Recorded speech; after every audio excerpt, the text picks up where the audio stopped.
The rebellion. How to break free. You've reached the edge of the map. Behind you lies the wasteland of shoulds and supposed tos. Ahead, a precipice shrouded in fog. This is where the rebellion begins, not with a step, but with a surrender.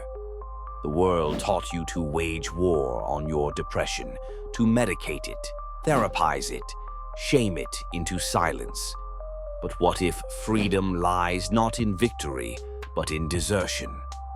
What if the only way to break the system is to stop fighting on its terms? The first heresy. Stop trying to heal. Healing implies a return to wholeness. But what if you were never whole to begin with? The ancient Greeks spoke of catharsis, not a cure, but a purification through confrontation. Nietzsche called it Amor Fati, the love of fate. Imagine staring your depression in the eye and saying, "Show me what you came to teach." This is not acceptance of suffering, but a radical alliance with it. Rebellion, step 1. Stop pathologizing your pain. Your depression is not a problem to solve, but a signal to decipher. The moment you stop resisting it, you disarm the cycle of guilt and shame that fuels its power. The second heresy. Reclaim your shadow. Carl Jung warned that the gold is in the dark. Your depression hoards stolen treasure. Rage you've swallowed, creativity you've buried, truths you've gaslit yourself into denying. In 1925, Jung embarked on his own descent, a self-induced psychosis he called confrontation with the unconscious. For years, he documented visions, drew mandalas, and dialogued with inner voices. Modern psychiatry would call this a breakdown. Jung called it the foundation of his life's work. Rebellion. Step 2. Begin a shadow ledger. Each time you feel the void's pull, ask, what ancient part of me is clawing to the surface? Write the answer without censorship. Burn the pages if you must, but let the fire illuminate what you've hidden. The third heresy. Betray your programming. You were engineered for a machine that no longer exists. The 9-to-5 grind. A relic of factory clocks. The nuclear family. A post-war economic strategy. Self-care. A $450 billion industry selling you band-aids for bullet wounds. In 19th century Europe, the Romantics rebelled against industrial age reductionism by worshipping storms, writing opium-fueled poetry, and dying young of tuberculosis. Their message? You are not a cog. Rebellion, step 3. Commit one act of sacred incompetence. Miss a deadline to watch clouds. Ignore a text to touch grass. Fail spectacularly at something meaningless. Each act of irresponsibility is a brick torn from the prison walls. The fourth heresy. Cultivate holy rage. Your depression is frozen fury, anger turned inward because society criminalizes its expression. But fire melts ice.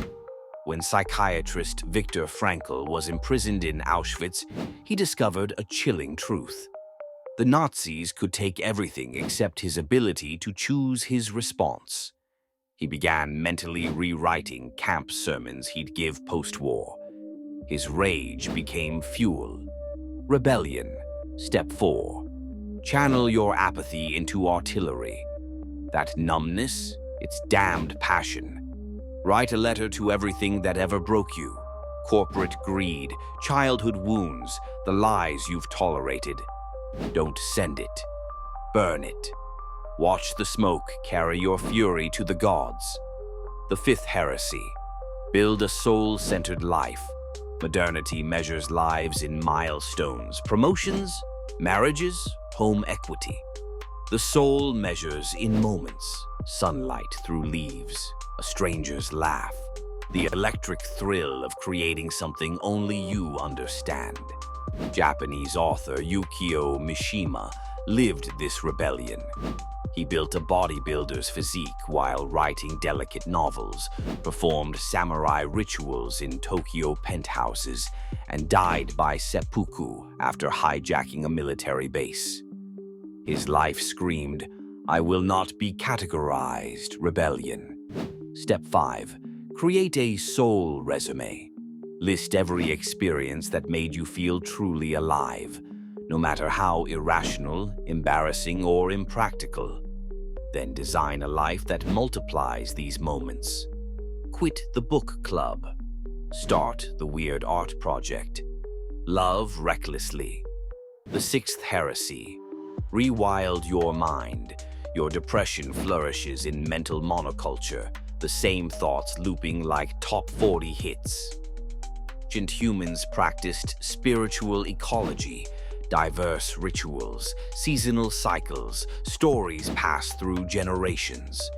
In the 1960s, psychologist James Hillman revived this with archetypal psychology, arguing that mental health requires mythic imagination.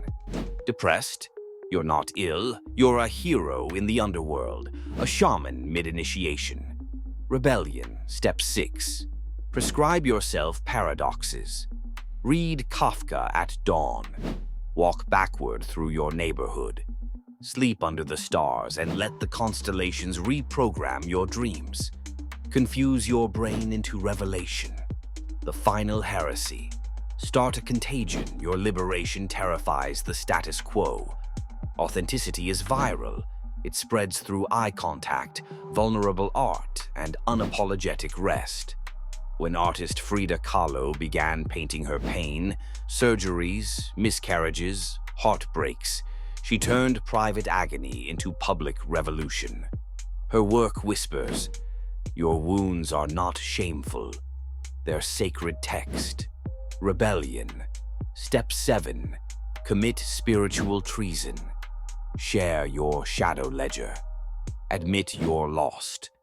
Ask forbidden questions at dinner parties. Your raw edges will cut others' chains.